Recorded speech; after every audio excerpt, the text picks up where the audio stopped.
The following program is intended for mature audiences. Viewer discretion is advised.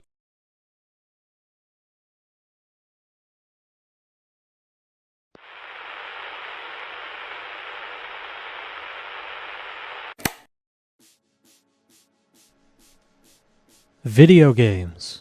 What are they? Why are they? I feel like we just don't get them like we used to. Used to be able to walk into a Blockbuster video and just pull some weird shit you've never heard of off the shelf and you'd be set. It could be the worst game you've ever played, or it could be fucking awesome. You just never knew. Just any old small game with a simple concept. It didn't have to be deep or mechanically dense, not part of some shared universe or a sequel or associated with some sort of recognizable brand. It didn't need a wiki or a new player's guide. Just some of these games today, it feels like they're fighting me just to play the damn things. It's so fucking fatiguing. Now, the indie market has been doing pretty well with the types of games I'm poorly describing. And, you know, God bless all of them, the fucking weirdos. But I miss the small, out-of-pocket AA games. They just kind of hit different, and I don't know why. The AA games market of old, it wasn't the Wild West of indie development. Like, when you picked up a box off the shelf, you knew somebody had to sign off on this. They went through the process. They stamped it on a disc and shipped that fucker. Some publisher somewhere leaned back in their chair and said, you know what? I think the GameCube audience would love Big Mother Truckers. Not the sequel, though. The GameCube does not get the sequel. The Nintendo fans cannot handle Big Mother Truckers 2. Truck Me Harder? Is that what it's actually called? I bring up these types of out-of-pocket AA games because I want to talk a bit about Sony Computer Entertainment.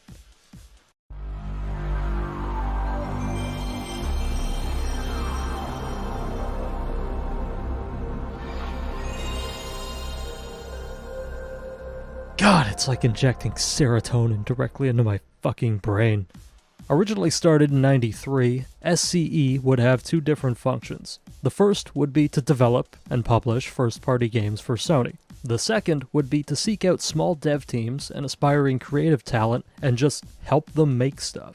That would later be published by SCE, or bring these individuals on board to have them work in one of Sony's in-house teams. And in the PS1 era, this would bring about some iconic stuff like Jumping Flash, Parappa the Rappa, Gran Turismo, and one of my personal favorites, Ape Escape. In 2005, SCE would break off its developing wing and rebrand it as Japan Studio. They would have a hand in releasing titles like Gravity Rush, Siren, Shadow of the Colossus, and everybody's favorite action game with the blood-based gameplay, Mr. Mosquito.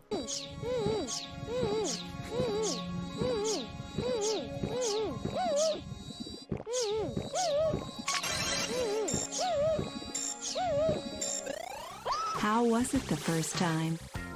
I hope you enjoyed your first blood suck.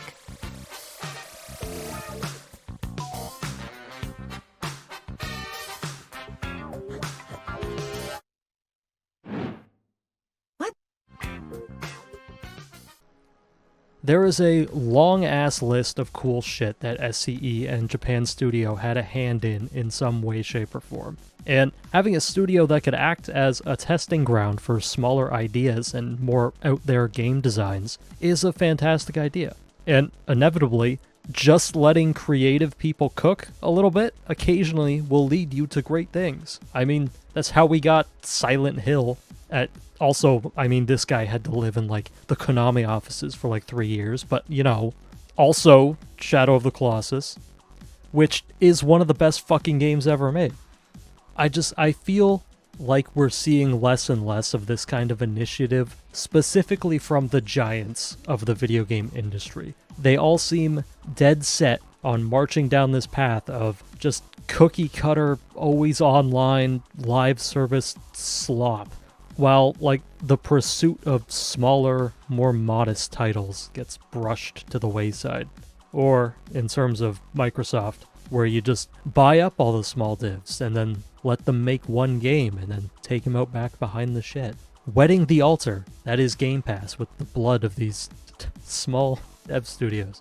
In my eyes, it feels important to have little havens of creativity like Japan Studio within the industry, specifically within like these big monolithic companies, where like big money can help little projects reach their full potential.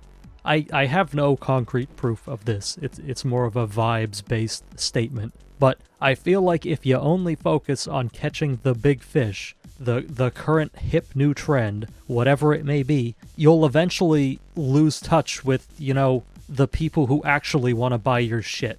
Like, focus groups and analytics can only take you so far, right? At some point, you actually have to, like, look around and read the fucking room, right? Also, like, those hip new trends are usually started from an experiment. Wasn't PUBG originally a fucking Arma mod or something? And the popularity of that would inevitably lead to, like, whatever the fuck Fortnite is now. And, like, Tarkov basically birthed the extraction shooter genre, starting off as this, like, janky, half-working mess that, like, almost 10 years later would be...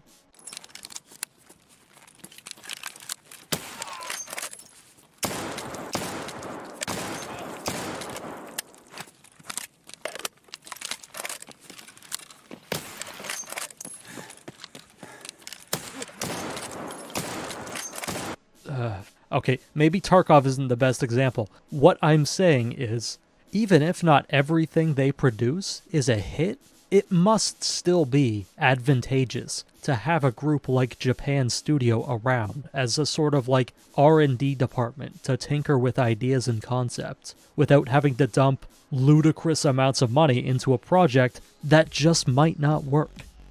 You would never want to dump massive amounts of time and money into something completely tone deaf to what your player base actually wants. Surely, right?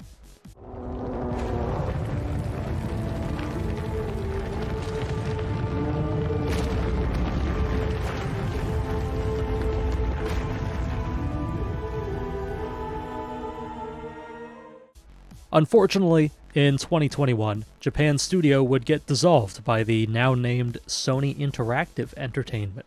According to SIE, the studio was no longer profitable.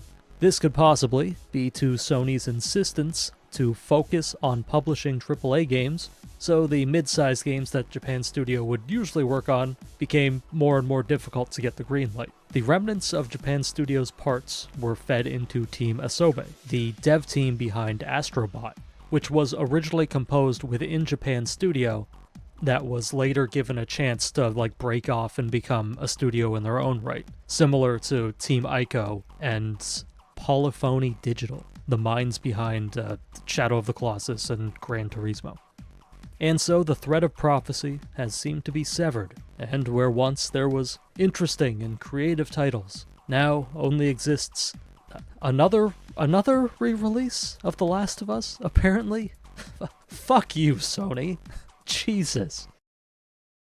Okay, now I want to talk about one of those small dev teams that Japan Studio collaborated with for like a hot second. A little company called Crispies. Crispies was founded in 2007 by a man named Yohei Kataoka, who started the company with a few friends after dropping out of college. Summarizing in his own words, the newly founded team originally wanted to make a PC RPG, where the player would take control of various characters and experience their individual stories in the final 10 days leading up to their planet being destroyed by a meteor. This initial idea didn't really work out because at the time, PC games weren't much of a hot commodity in Japan, so for such a small outfit, putting time and money into a PC game wasn't the ideal move. You have to consider, back in the day, your avenues for releasing a game to the public were much more limited. Unlike now, where for a crisp $100 bill, you can get it up on Steam, or just toss it up on itch for free. I originally had a gag here where I was going to scroll through the unfiltered main page of itch and remark about all the porn, but yeah, I can't really do that now. Many things have happened since I wrote this, but be sure to reach out to the payment processor of your choice and be sure to let them know how you think about them telling you how you can spend your hard-earned money. And while you're at it, why don't you mosey on down to Louis Rossman's Consumer Rights Wiki and go check that out. This is where Sony Camp, or the Sony Creator Audition Mashup Project, would come in. The Camp program was an initiative in the Japanese arm of PlayStation to reach out to aspiring game devs within Japan, and Kataoka would apply to it. Kataoka and his team would workshop a handful of ideas to pitch to Sony. For the PS3, they would pitch a hybrid social media platform / game kind of thing, where the player would have to collect digital records left by other users and then use that to travel to other planets. For the PS2, they pitched a 3D action game called Rain, where the player controlled the god of rain and would be tasked with bringing water back to barren lands. And for the PSP, they pitched their meteor game, Meteo. These pitches, along with a cheeky group photo, would land the team a meeting and later a partnership with Sony. The first game Crispies would develop with Sony was a wardrobe stylist game that utilized the PSP's camera accessory that I can find absolutely no information on. Okay, look, I didn't even bother to look, but we're like 10 minutes at least into this fucking intro, and we haven't even gotten to the game yet. So, it was after developing this game that the 7-person team at Crispies would shrink to 2 people. Kataoka had to prove to Sony that they were still able to produce a game, so they sent Sony 3 more pitches for projects. And they were cooking with some of these ideas, like a game where you play a giant baby referred to as Mega Baby and help it grow into an adult in some sort of Katamari-esque just game. I don't know what genre you would call the Katamari games, but yeah. Another game where you would play as a delivery man in Japan's Edo period. And finally, a game where you would explore and map out an undiscovered planet.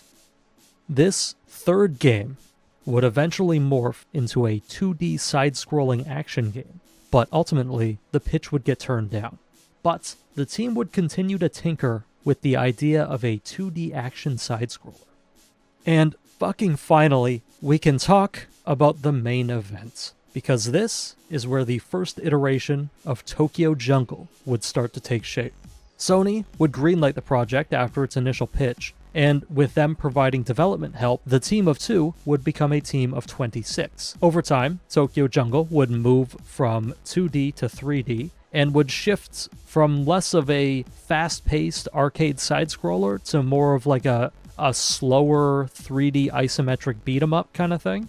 On June 7th, 2012, the game would release in Japan, to generally favorable reviews, although Sony was hesitant to release it in North America, believing that the Western audience would not understand the game. You have to remember, this was during the dark times of the 7th generation, where the we want the Call of Duty audience mentality was in full swing for the Western games market. The game would eventually make its way to Western audiences as a digital release and would come out September 25th, 2012. The game itself would be a modest success, selling over 100,000 copies in Japan and 200,000 copies worldwide. Unfortunately, despite all this, Crispy's partnership with Sony didn't seem to go very far.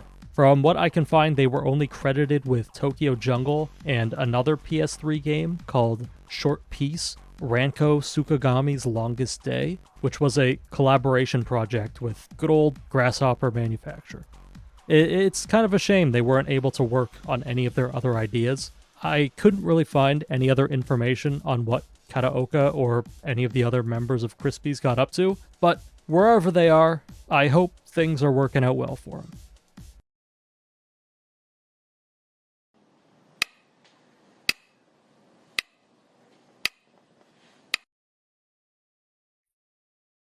Tokyo, Japan, a city once teeming with the bustle and hum of human civilization. Now, a shroud of eerie quiet blankets the city. Its human inhabitants are gone. Its overgrown streets and crumbling buildings have become homes to new masters, like The mighty Tosa, a chieftain, exiled in disgrace and dishonor. He once again dons his mawashi and attempts to reclaim his lost seat. But our story doesn't start here. It starts with a much smaller player in the grand scheme of things. A lone Pomeranian. This little creature was bred as a toy dog, and thus treated to a life of luxury. But now, if he hopes to survive, he must take his first steps into a dangerous new world. A world where every meal is hard-earned and perils lie around every corner.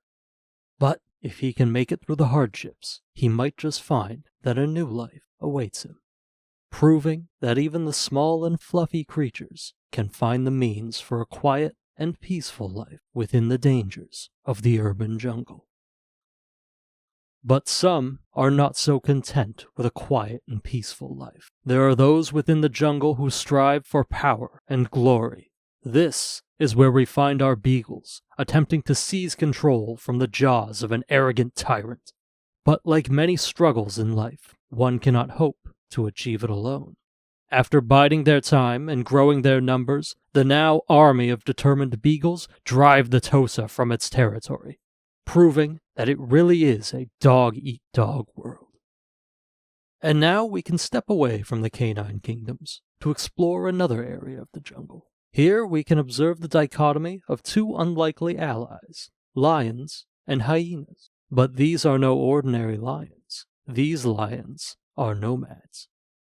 With no females to start a pride, these lions roam the modern savanna, looking to take from wherever they can. But this unlikely partnership is not based on mutual gain, but on coercion and domination. The nomads have set their eyes on a rival pride of lions, and after using their hyenas to scout the lands ahead, they wait for a cover of darkness where they can slip in and murder the head of the pride and take it all for themselves. But they soon will learn that even the best laid plans can go awry. In the dead of night, the nomads begin their fearsome attack. The quiet night air explodes into a cacophony of snarls and screams.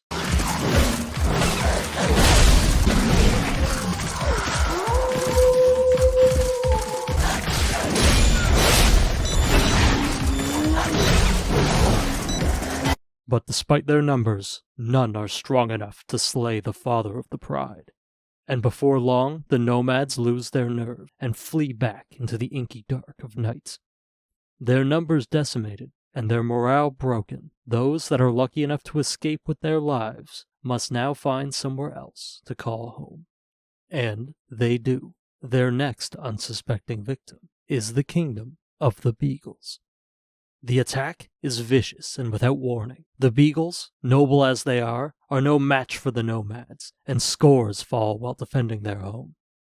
And once the fighting has stopped, and there is none left to oppose them, the nomads take their seat upon their newly gotten kingdom. But within the jungle, one must never grow complacent.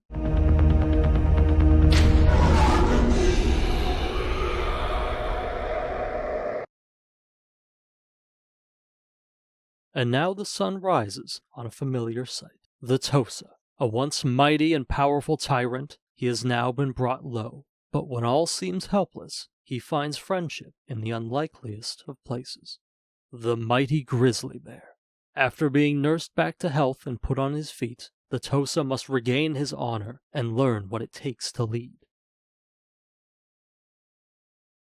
Having learned much under the tutelage of the grizzly bear, and tested his claw against some of the strongest creatures to dwell the jungle, he is now ready to return home and claim his lost seat.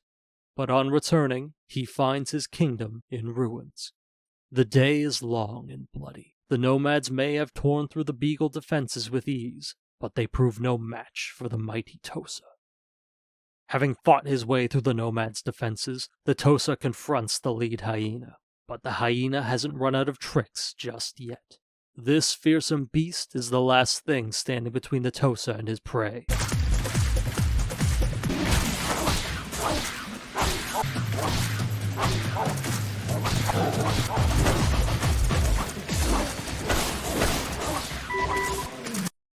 And once the mighty cat falls, the hyena leader must now defend himself.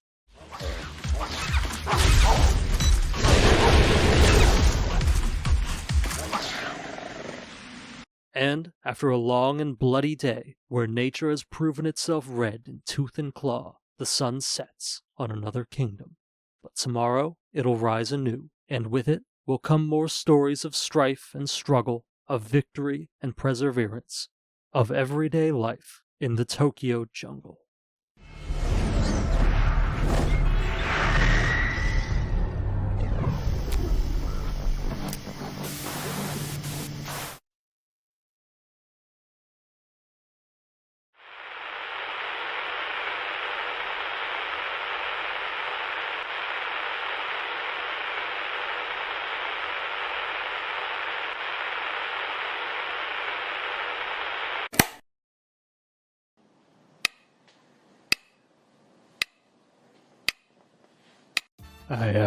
I was trying to do like a David Attenborough Planet Earth kind of thing, and then immediately realized that I could not even begin to make my voice do that, sound even remotely like that. So it turned out kind of bad. Either way, so while Tokyo Jungle does have a kind of insane story mode, most of what you're going to be playing is the survival mode. In this mode, you pick an animal and just try to survive for as long as possible. And nothing is more paramount to that survival than calories. You need to constantly be eating, whether it be plants or other animals. That hunger meter needs to stay up. Aside from not dying, eating as many calories as you can has another important function. Getting tail. You know what? I can do better. I can do better than that. Actually, no, I can't. There are 3 ranks you can progress through when you take in enough calories: Rookie, Veteran, and Boss. These ranks determine what mates you can choose. The higher the rank, the better the mate. The better the mate, the better the offspring. And once you complete this act, you go from controlling a lone critter to a company of critters. These guys also act as your lives, so once you run out, it's game over. Doing this is also important because once your animal reaches a certain age, its stats start diminishing the older it gets. So you want to find a good mate and change generations fairly often. But every new generation also resets your calorie rank. Aside from changing generations, survival mode also has various challenges you can complete to gain stat buffs on your current run. Starting from year 1, you then have a decade to complete 4 separate challenges that range from killing a certain amount of enemies, changing generations, intaking calories, or traveling to certain parts of the map. Completing these challenges will grant you stat bonuses, and occasionally unlock gear for your animals to wear. Depending on the animal you're playing, these challenges are also the way you unlock new animals to play as. Survival in the jungle is a battle of attrition. The clock is always ticking, and the jungle is constantly changing. Areas will become more and more toxic as time goes on. The food density of areas is constantly fluctuating. This forces you to always be moving through the map and looking for your next meal. And the longer you survive, the more fearsome the creatures that inhabit the jungle get. Areas can also experience rain, fog, high toxicity, and droughts. Nighttime and heavy rain can obscure your visibility, making it easier for predators to get the drop on you. It all blends together in this tense balancing act that forces you to keep all these factors in mind as you try to survive. The various animals you can choose from are split into 2 different categories: carnivore and herbivore. Carnivores get their calories from eating other animals, while herbivores have to eat plants strewn throughout the map. Despite having different overall objectives, both types of animals share the same controls, although the herbivores do get the ability to double jump. For combat, you have a basic combo that you do by pressing square, and a dodge that you control with the right thumbstick. Performing a well-timed dodge will allow you to perform a counter lunge, which is usually an instant takedown, as long as you're doing it against an animal around your size. If the animal's too big, you don't get that instant kill. This lunge can also be used in stealth mode. All the critters in Tokyo Jungle can use stealth. Herbivores use it to hide from pursuing carnivores, while the carnivores use it to sneak up on unsuspecting prey. When you approach another animal in stealth, a little fang reticule will appear over them, and if you time your attack just right, you do a lunge attack similar to the dodge counter. Despite all controlling the same, Tokyo Jungle does a really good job at making all of the animals feel distinctly different. Smaller animals are more speedy and can access parts of the map the bigger ones can't, while the big animals, whether they be carnivore or herbivore, all move with this feeling of lumbering power. In one run, you can feel almost unstoppable stomping around as like an elephant or a tiger, and the next run can be this desperate struggle for survival as like a house cat or a chicken. It keeps the gameplay really fresh without getting too bogged down with its mechanics. There's this part of the GDC panel where Kataoka, he makes a comment about how insane it would be for any beat 'em up to have 50 different characters and how that would just be a nightmare to balance around. And he just kind of says like, yeah, and then fuck it, we did it anyway. I don't know, I'm glad they did do it because it's awesome. Whoever worked on an action game would never do that. For each character, the parameters are different, from movement in combat to area of effect to jump range and so on. It all changes depending on if you're talking about a baby chick or an elephant. They vary in size, so everything has to be scaled. To balance the stages so that it worked regardless of the animal type was not only inefficient, but also unrealistic. However, because of the lack of development experience, we were able to work on elements we believed our users would like to have. I feel that sometimes you tend to forget what the users are most interested in when you actually have the experience. Ask yourself, who am I making this for? If it's something you believe will excite the users, I recommend you at least consider the challenge. The only real issue I have about Tokyo's Jungle... The only real issue I have about Tokyo Jungle is with its map. Mainly because it doesn't, like, loop around in a satisfying way. Getting from one side of the map to another is a dangerous task, and can easily end a run if you're not prepared. Now, originally I wrote a bit about how there is an underground portion of the map that is present in story mode but not used in survival mode, and it was not until playing the game for this video, over 10 years after the fact, that I realized that you actually can access the underground areas in survival, and like, I just never realized that before. I think in some areas they open up after you hit a certain time limit, and then other areas, like in the middle of the map they're just always kind of open. But I don't know, I stayed away from the fringes of the map so often that I'd never noticed it. And while this realization does help to relieve some of the map's interconnectivity problems, I do wish it just looped in on itself nicely. Like, I feel like the map is like the one weak link that can really kind of bog the gameplay down. In a game with like so much variety, the like linear kind of rigid layout of the map you really feel it. I don't know. It's just the one thing I don't really like. And that's not to say that the map itself is bad, I just wish it was more connected. I wish there were more routes you could take to go through it. I really like the soundtrack and the sound design of Tokyo Jungle. The soundtrack has a lot of like techno beats and electronic type stuff. It's perfect backbeat type music. It's always noticeable, but never overpowering or distracting. It has like a very energetic kind of sci-fi tinge to it, while also kind of sounding like the type of music you would hear from like a newer arcade machine.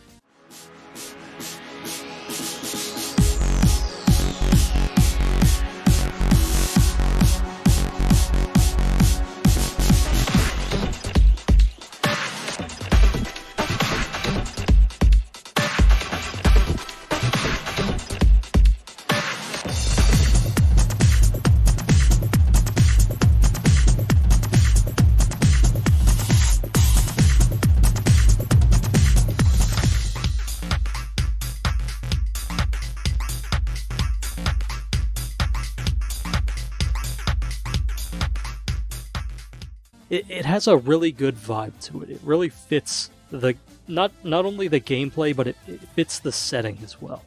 It's credited to a man named Taku Sakakibara, who looks to have worked largely on the Beatmania franchise. So, I mean, that kind of tracks with it all sounding like arcade music. Tokyo Jungle is one of those games I've struggled to find like genuine criticism for. Like, yeah, you can look at it technically, and you can probably find numerous flaws, but like, for what it is, I've always seen this game as kind of perfect. I could definitely think of things to add, or mechanics to expand, or things that like I would like to see in it. But when you do that, you kind of, in my head at least, it kind of makes it feel like something it's not supposed to be. Like, I feel like for what Tokyo Jungle is supposed to be, what it's doing right now is just fucking perfect. It's just this weird little beat 'em up with a unique premise that hits every single note that it has to. It has a good roster of characters, it has an engaging gameplay loop, it's not too complex, but it's also not brain dead, it sounds good, it has good visual design, and like, the premise alone is enough to hook you, and then it follows that up by just being a genuinely charming and surreal little experience. It's great.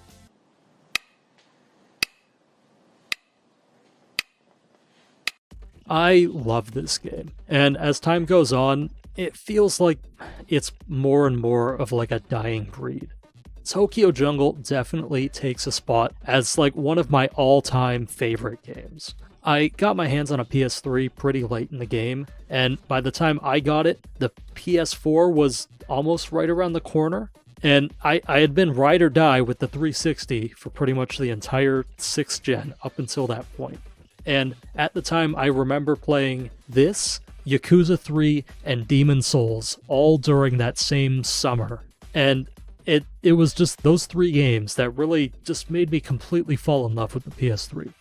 And like Tokyo Jungle in itself is such a strange little oddity. An almost asymmetrical arcade survival game where you survive through the bones of a decaying Tokyo. It's one of those games that makes me appreciate video games. Like, when I play this, I don't know what it is, but it just creates this feeling in me that reminds me how it used to feel to play video games, how it used to feel to play most video games. It's not just nostalgia. Nostalgia does definitely play a part in that, but it's this admiration of creativity and the wonder of just playing something fucking weird, like just unique and weird. I love it. Maybe I'm being a bit overly sentimental, but this game is just one of those weird little games that, like, I can't believe someone was actually allowed to make it. Somebody pitched this idea, and it's like, yeah, they actually got, like, money and backing to make it the best it could be. And I really do believe that they took this idea and made it the best they could do it. And hey, if Sony ever gets their head out of their ass, maybe they'll remember that they have like an absolutely huge library of fucking bangers and start bringing this shit onto PC. I mean, we can already see this bullshit console exclusivity stuff start to crumble. So, you know, maybe we can like pour one out for Japan Studio. Man can dream, at least. Man can dream. And yeah, that's it for today. Thank you all immensely for watching. I appreciate all of you. And before we go, I just want to give out a sincere congratulations to the Stop Killing Games campaign. And, you know, Ross Scott and all the other fine folks who were working on the campaign. I know things looked pretty dire for a moment, but goddamn, y'all really came through on that final sprint. And, like, I know this isn't exactly victory, but we have our foot in the door, and hopefully some good can come of this. Like I said, big ups to Ross Scott and all the fine folks behind the scenes just making it happen. They're all real ones. And yeah, hey, if we're gonna go down, I'd rather go down swinging at least. Alrighty, so yeah, that is it. Take care and stay safe.